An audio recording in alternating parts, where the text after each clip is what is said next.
Erbil. तो Erbil में American bases हैं और वहां पर इजरायली स्पाइस भी हैं और एक बहुत बड़े फिगर को वहां मार गिराया गया है, जो ईरान ने मार गिराया है। 20 से 30 हजार इजरायली सैनिक पीछे हट चुके हैं और ये कहाँ जाके ये प्रक्रिया खत्म होगी, क्योंकि ये तो सीधे इजराइल की हार है। बोलता है हिंदुस्तान के इस संस्करण में आपका स्वागत है। आज जो दो बड़ी घटनाएं हुई हैं, एक तो गाजा से इजरायली सेना लगातार पीछे हट रही है। ये एक बड़ी बात है, क्योंकि जो उसने एक प्रक्रिया शुरू की थी 23 दिसंबर के आसपास, जब गोलानी ब्रिगेड को विड्रॉ किया था, वो प्रक्रिया अब इतनी आगे बढ़ गई है कि 20 से 30 हजार इजरायली सैनिक पीछे हट चुके हैं और ये कहाँ जाके ये प्रक्रिया खत्म होगी, क्योंकि ये तो सीधे इजराइल की हार है। और इजराइल अपनी हार अगर अब भी नहीं मानता है, तो यही हम लोग को कहना होगा कि actually we are living in a post truth world, जहां सच्चाई को बताए ही मतलब एक तो जमाना था जब झूठ और सच आमने सामने होते थे। झूठ अपने को सच कहता था, सच जो है वो थोड़ा अपनी तरह से लड़ता था झूठ से। लेकिन ये कभी नहीं होता था कि सच के एग्जिस्टेंस को आप नकार दीजिए। आप यही नकार दीजिए कि सोवियत रूस कभी था। आप यही नकार दीजिए कि चाइना में कोई क्रांति हुई थी या फ्रांस में कोई क्रांति हुई थी। इसी को नकार दीजिए। ये एक तरह का पोस्ट ट्रूथ जो वर्ल्ड है वो सामने आ रहा है, जिसमें सच्चाई को नेगेट किया जा रहा है। दूसरी जो बड़ी बात है कि ईरान ने जो आज हमले किए, और ईरान ने, आप देखिए इसके बारे में भी बहुत सारा झूठ बोला जा रहा है।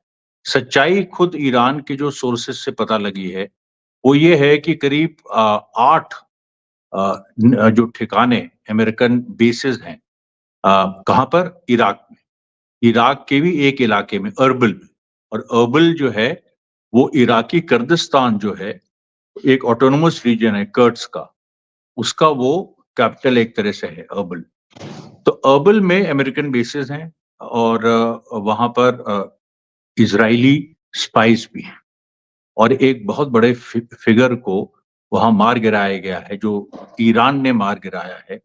और पेशरा दीजाई, दीजाई कौन है? पेशरा दीजाई एक बहुत बड़ा मल्टी बिलियनियर कर्ड है, और जो मतलब जो कुर्द कहते हैं जिनको, और जो लंबे समय से मोसाद और सीआईए का इंफॉर्मेंट रहा है।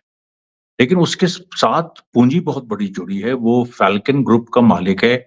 वो ऑयल और उसके साथ साथ रियल एस्टेट और सिक्योरिटी एजेंसीज में भी वो अब स्पेशलाइज करता है। और बहुत सारे अमेरिका से जो लोग रिटायर अमेरिकन आर्मी से होते हैं, यहाँ तक कि इजरायली आर्मी से भी, उनको इसने एम्प्लॉय किया हुआ था। बहुत बड़ा ये मैग्नेट था। और सीधे जो निशाने पे जो मिसाइल ईरान ने दागी, वो अर्बिल में सीधे जाके ईरान से, सोचिए आप, अर्बिल मतलब ये इराक के, वो भी टर्की के पास, वहां पर जाके सीधे उसके घर पे मिसाइल गिरी। उसके पूरा परिवार उसमें कुछ घायल हुए, लेकिन खुद जो दीजाई खुद है ये मारा गया। और दीजाई का मारा जाना ये एक बहुत बड़ी घटना है। एक तरह से ईरान ने जो 3 जनवरी 2024 को जो उसके किमरान इलाके में जो आतंकवादी हमला हुआ था, जिसमें 103 लोग मारे गए थे, उसका ये बदला है। और ये तो एक एयर स्ट्राइक है जो अर्बिल में, जिसने दीजाई के घर पे सीधी गिरी, जो मोसाद और यहाँ तक कि लोग कहते हैं सीआईए का भी एजेंट था, वो आ, उसको खत्म कर दिया। और एक बात और, दीजाई के ऊपर एक ये भी आरोप है, कि आरोप क्या मतलब, ये बात सर्वविदित है कि वो ईरान को, सॉरी, इजराइल को वो तेल सप्लाई करता था। और इजराइल को तेल कहाँ से सप्लाई करता? ऐसे नहीं कि नॉर्मल आईसिस का तेल, जो दुनिया में प्रतिबंधित था, जब आईसिस की सरकार चल रही थी मोसुल में, इराक के एक बड़े हिस्से में, उस समय आईसिस जो है ब्लैक मार्केट में से अपना तेल बहुत सारे देशों को बेचता था। और उसमें इजराइल, क्योंकि इजराइल और अमेरिका ने ही, जो ईरान का कहना है कि आईसिस बनाई। और अब यहाँ पर एक ये सिचुएशन आ गई है कि जिसमें जो मुख्य आदमी जिस पे इजराइल एक तरह से निर्भर अ, करता है, कि जब भी कोई उसके ऊपर एक संकट आता है तो बिहाइंड द सीन या किसी तरह से ये पर्दे के पीछे से उसका काम निकल आए और बहुत सारी चीजें वो ये जो वीज़ाई है ये इज़राइल को मुहैया कराया, मतलब मुहैया ये कराता था। और इसने उस समय भी, जैसे मैंने कहा, ऑयल एक्सपोर्ट्स इसने ये इज़राइल को देता था, उसको मार गिराया और उसके साथ उसके परिवार के भी एक सदस्य मारा गया और बाकी लोग घायल हैं। और उसके अलावा करीब 7 और, ये तो एक एक मिसाइल जो उसके घर पे गिरी अर्बिल में। अर्बिल में इस तरह से और भी बहुत सारी जो 7 मिसाइलें हैं, वो अमेरिकन जो वहाँ पर साइट्स हैं या जो अमेरिकन वहाँ के कॉन्ट्रैक्टर्स हैं, उनको भी लगी है। और वहाँ पर भी कुछ इस तरह से कम माली नुकसान हुआ है। जान का कितना नुकसान हुआ है, उसके बारे में अभी केवल दीजाई के बारे में कन्फर्म रिपोर्ट आई है। लेकिन बाकी लोगों के बारे में रिपोर्ट अभी नहीं आई। दूसरी बात, जो ईरान ने केवल एक जगह यहाँ पर अर्बिल में केवल हमला नहीं किया, उसने सीरिया में भी हमला। और सीरिया में जो इडलिब प्रोविंस है, इडलिब प्रोविंस, वो सीरियन गवर्नमेंट के हाथ में नहीं है। सीरियन गवर्नमेंट तो ईरान और रशिया और चाइना, ये जो पूरा नेक्स्ट एक अपना एक ब्लॉक है, तो उसको उसके साथ है। लेकिन इडलिब जो प्रोविंस है, वो अभी भी उन ताकतों के हाथ में है जो असाद रिजिम के खिलाफ हैं और जो कहीं न कहीं ये अपना इरादा रखते हैं कि अ, वो असाद रिजिम को हटाएँगे, इस्लामिक रूल लाएँगे, वही जो आईसिस टाइप एक सोच है। लेकिन उसमें जो 2 संगठन हैं जिन पे आज हमला हुआ, उसमें एक तो बहुत ही महत्वपूर्ण है कि जो हयात अल तहरीर अल शाम, ये जो संगठन है, हयात अल तहरीर अल शाम, ये देखिए एक बड़े 2 फैक्शंस जो एंटी असाद, जो सीरियन इस तरह के टेररिस्ट ग्रुप्स हैं, उनको मिला के ये बना था 2017 में। और इसका एक बहुत मतलब बड़ा पावरफुल माना जाता है। और उसके बाद जो एक तुर्किस्तान इस्लामिक पार्टी, ये भी एक बहुत पावरफुल मानी जाती है। और इन दोनों के रिश्ते आइसिस खुरासान से हैं। आइसिस खुरासान, मतलब खुरासान तो आप जानते ही हैं, वो ईरान के पास ही है। और आइसिस खुरासान मतलब इस पूरे, मतलब एक तो आइसिस है जो यहाँ जो मिडल ईस्ट को, लीवान जिसको कहते हैं, उसको मतलब वहाँ वो ऑपरेट करता है। उसकी सरकार भी थी लेकिन वो गिर गई। उसको ईरान और सारी ताकतों ने मिलके हरा दिया। और जो दूसरी सरकार उसकी मतलब जो दूसरा संगठन उसका, खुरासा आइसिस है, उसकी जो उसकी ट्रेनिंग यहाँ पर होती थी। ये जो जहाँ पर ईरान ने बम मारे इडलिब प्रोविंस सीरिया में, वहाँ पर उसकी ट्रेनिंग होती थी। और ईरान का ये कहना है कि ये खुरासान का जो आइसिस है, इसी ने ईरान पे जो आतंकवादी हमला हुआ था जिसमें 103 लोग मारे गए, और जो कि उनके सुलेमानी जो एक एक बड़े कमांडर थे जिनको अमेरिका ने मारा था मिसाइल से इराक में 3 जनवरी 2020 को।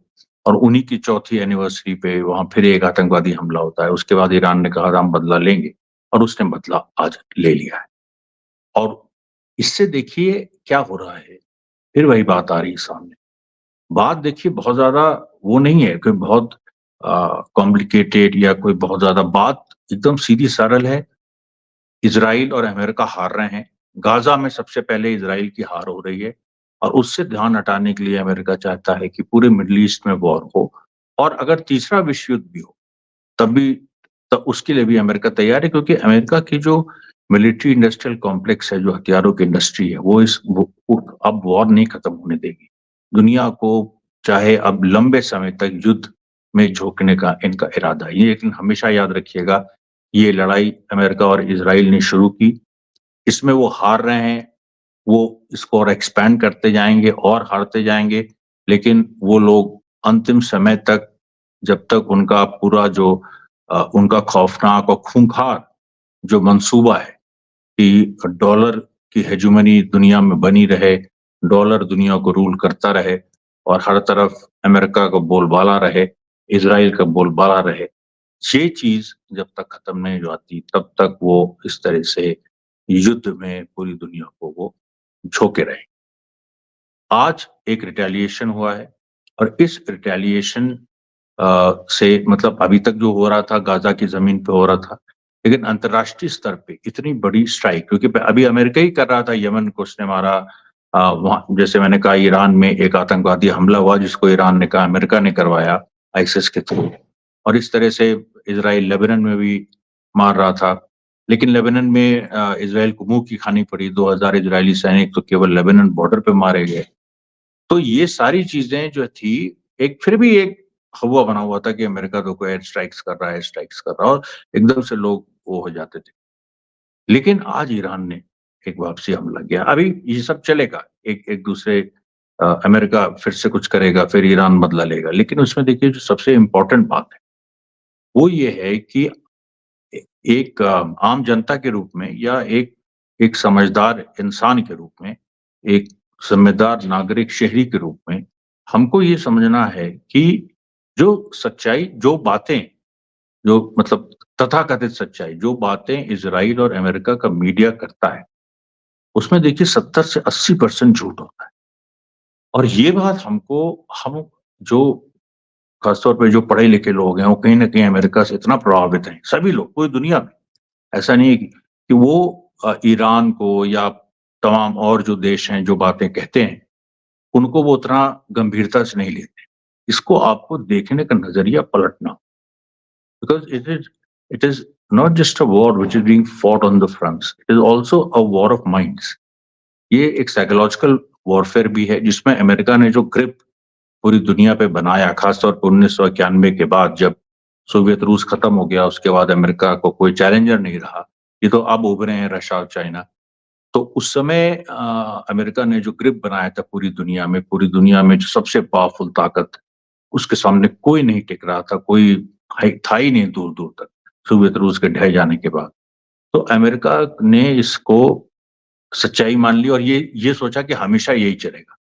हमेशा की स्थिति उसी दिन खत्म हो गई जिस दिन 7 अक्टूबर को हमास ने अमेरिका के सबसे बड़े लठैत इजराइल पे हमला करके उसको पंगु बना दिया। पंगु बिल्कुल लिटरली आज की जो स्थिति है इजराइल की, वो बिल्कुल एक पंगु की स्थिति है।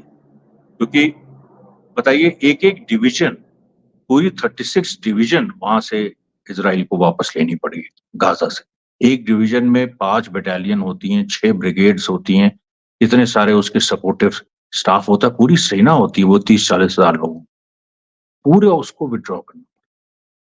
अब तो ये घटना, और फिर ये जो ईरान ने मारा है, ये देखिए, ये पूरा दुनिया जो है वो ध्रुवीकरण की तरफ बढ़ रही है। एक तरफ अमेरिका, इज़राइल और उसके साथ जो ब्रिटेन और नेटो के देश हैं, और दूसरी तरफ बार-बार मैं कहता हूँ कि अ, यमन, फिलिस्तीन, हमास, लेबनान में हिज़्बुल्लाह, उधर इराक में इराक रेजिस्टेंस, सीरिया में जो सीरियन जो सरकार है, जो इज़राइल और अमेरिका से लड़ रही है, और ईरान, उसके और ईरान के पीछे नॉर्थ कोरिया, चाइना, रशिया। तो ये जो पूरा एक ध्रुवीकरण हो रहा है, ये इसमें भारत को मजबूर किया जा रहा है कि वो अमेरिका की तरफ आए, लेकिन भारत अमेरिका की तरफ नहीं आ रहा है, क्योंकि अमेरिका से उसके इंटरेस्ट पूरे नहीं होते। और इसलिए यहाँ पर हर भारतीय को अपनी डोमेस्टिक जो उसके इश्यूज़ हैं, जो भारत के अंदर के मुद्दे हैं, उनके अलावा वैश्विक मुद्दों पे भी ध्यान देना चाहिए, क्योंकि वैश्विक मुद्दे अल्टीमेटली तय करेंगे कि भारत की क्या दिशा होगी। भारत में अभी जो राजनीति चल रही है, उस राजनीति में जिस तरह के लोग ताकत में हैं, वो इज़राइल के साथ हैं, अमेरिका के साथ हैं अंदर से, लेकिन खुल के नहीं कह सकते, क्योंकि भारत की जो विदेश नीति है वो तो फिलिस्तीन परस्त है, ईरान और रशिया के साथ भी भारत को दोस्ती बनानी है। तो वो खुल के नहीं कह सकते, लेकिन अंदर-अंदर भारत को खोखला करके, और क्योंकि इज़राइल और अमेरिका के साथ जाने का मतलब है कि अपनी आज़ादी खोना और अपने को खोखला घोषित करना। तो वो चीज़ हम लोग को नहीं, वो किसी भी हालत में हमको नहीं होने देनी है। और इसलिए हम लोगों को अगर यहाँ पर जो मौजूदा सरकार है, उसमें जो पार्टी है, उसका भी विरोध करना है, तो हमको विश्व स्तर पे ये बहुत ज़रूरी हो जाता है कि हम जो एक्सेस ऑफ रेजिस्टेंस है, जिसका मैंने बताया कौन-कौन सी ताकत हैं, उसमें ईरान और पूरा फिलिस्तीन से लेके पूरा ये चाइना, रशिया, तो ये हमको एक्सेस ऑफ रेजिस्टेंस को सपोर्ट करना होगा। आज की बात यहीं तक। धन्यवाद साथियों, बहुत-बहुत धन्यवाद।